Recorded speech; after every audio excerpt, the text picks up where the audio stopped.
오늘 하루 쏟아진 뉴스 중 가장 뜨거운 이슈를 뽑아왔습니다. 김빅토리아노가 꼽은 빅토픽입니다. 네, 안녕하십니까. 김빅토리아노입니다. 제가 빅토픽 뉴스 가지고 왔고요. 두 가지 중에 먼저 첫 번째 보겠습니다. 자, 어젯밤 일어난 사고죠. 260여 명을 태운 여객선이 좌초되는 일이 있었습니다. 자, 관련된 화면들 나가고 있습니다. 다행히, 정말 다행히 인명피해 없이 모두 구조가 됐어요. 그런데 알고 보니까요. 항해사가 휴대전화를 보는 등 딴짓을 하다가 제때 돌리지 못해서 이렇게 사고가 난 것으로 확인이 됐습니다. 선장은 어디 있었냐고요? 네, 근무 시간이 아니라는 이유로 조타실에 없었습니다. 해경은 선장을 형사 입건, 또 1등 항해사와 조타수를 긴급 체포해 조사 중입니다. 자, 두 번째 빅토픽 살펴보겠습니다. 공무원들 이야기예요. 시간 외 근무를 허위로 작성한 공무원들이 대거 적발이 됐습니다. 초과 근무 올려놓고요.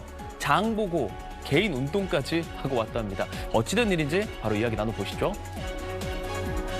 어서 오십시오. 안녕하세요. 네.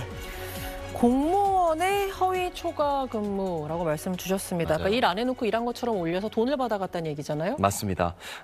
사례마다 조금 다를 것 같기는 한데 일단 이거는 행정안전부에서 기강을 좀 잡자라고 해서 실시한 결과고요. 한 달 동안 이렇게 실시를 해서 적발한 거죠. 감찰을 실시해서. 감찰을 한 거죠. 감찰을 특별 한 거죠. 감찰을. 네. 자, 일단 일찍 온 거는 맞아요. 사람들이. 그러니까 시간의 근무가 보통 일찍 왔거나 늦게까지 근무했거나잖아요. 그렇죠. 네. 일찍 왔다 치면 이 사람이 예를 들면 6시에 일찍 출근을 해서 출근 도장을 찍고 나가는 거죠.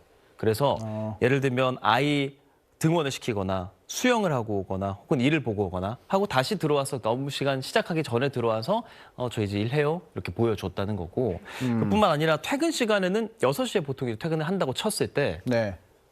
야근을 올려놓고 자녀 하원을 시킨다거나 뭐 수영을 다녀온다거나 장을 본다거나 병원에 갔다 오와서 다시 돌아와서 밤만 11시쯤 돼서 이제 퇴근합니다 이렇게 찍고 주말에도 본인이 출근을 했다가 또 찍고 나가서 뭐 예를 들면 뭐 어머니 병원 갈 때 같이 갔다가 다시 들어와서 찍기도 하고 이런 사례들이 적발이 됐다는 건데 네.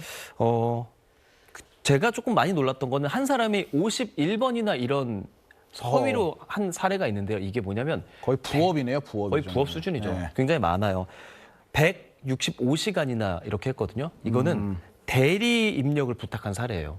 대리로 입력했어요. 대리 입력을 해달라고. 입력마저도. 이 사람이 뭐 좀 직장 내 괴롭힘 이런 것 때문에 끝나고 정신병원에 가야 되시는 분이셨대요. 병원에 갈 수 있죠. 근데 본인이 병원에 가야 되는데 경제적으로 어렵기 때문에 초과 근무는 해야 된다라고 해서 다른 팀 동료한테 내 사정 알지?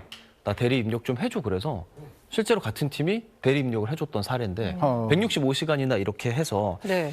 지금 제가 말씀드린 이 사례가 전국에서 14건 한 달 동안 발견이 됐고요. 모두 32건입니다. 32명 그리고 14건. 그래서 뭐 공무원들 수당 루팡이다 이런 것도 저희가 앞서 여기 보여드렸잖아요. 네. 그런 논란이 좀 나오고 있는 사례입니다. 그럼 적발된 사람들은 어떻게 되는 건가요?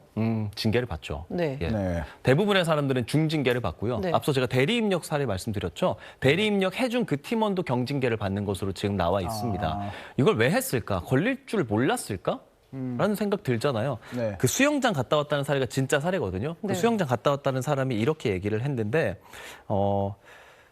잘못이라는 건 알았다. 근데 새벽에 일찍 나온 시간이 좀 아까웠다. 그래서 나오진 않았으면 되잖아요.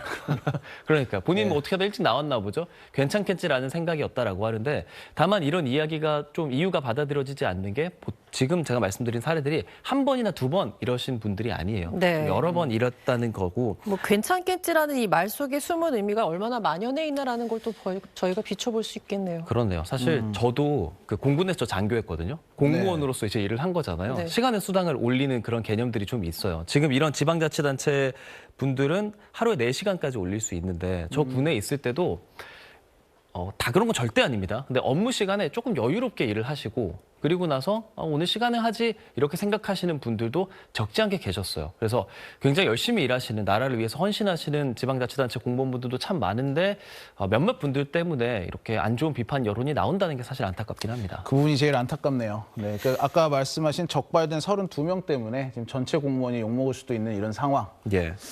이거 참 근절이 안 되네요. 빨리 근절돼야 될 것 같습니다. 그렇습니다. 네. 자, 근데 이게 지금 현행상 이런 상황도 있어요. 제가 군에서 근무할 때도 그랬고 본인이 직접 시스템에 입력하는 시스템이거든요. 네. 내가 오늘 근무를 할 거야 해서 올리고 그리고 뭐 퇴근할 때 기관마다 다르지만 그걸 관장하는 곳에 가서 저희 집 퇴근해요 이렇게 얘기를 한다거나 혹은 본인이 퇴근 버튼을 누르는 건데 이번에 적발된 사례들이 5급, 6급, 7급, 5급은 확실하지 않은데 어쨌든 8급까지 있는데 네. 사무실에 따라서 내가 최선임자일 수도 있고 혹은 분위기가 그런 것들을 서로 제지하지 않는 분위기일 수도 있잖아요. 그런 것들이 좀 바뀌어야 되고 가령 우리가 뭐 그래서 최근에 QR코드 이런 것들을 도입한다고 해요. 근데 이것도 솔직히 일찍 와서 찍고 나가면 그만이잖아요. 네. 그렇기 때문에 지금 말씀드린 이런 징계를 행정안전부에서 일부러라도 더 확실하게 해서 이런 사례를 좀 경각심을 주려고 했다라고 좀 생각해 볼 수가 있겠고요. 네. 확실한 것은 지금 이번에 한 달 동안 적발된 게 그 주변에서 제보해서 적발된 사례도 꽤 많대요. 그러니까 이 안에서 잘못됐다라는 문제점을 갖고 계신 분들도 계신다. 네. 그래서 이런 사례 우리가 더 안 봤으면 좋겠다. 이 정도까지 말씀드리겠습니다. 알겠습니다. 잘 알겠습니다. 들었습니다. 김 빅토리아노님 오늘도 고맙습니다. 네, 감사합니다. 고맙습니다.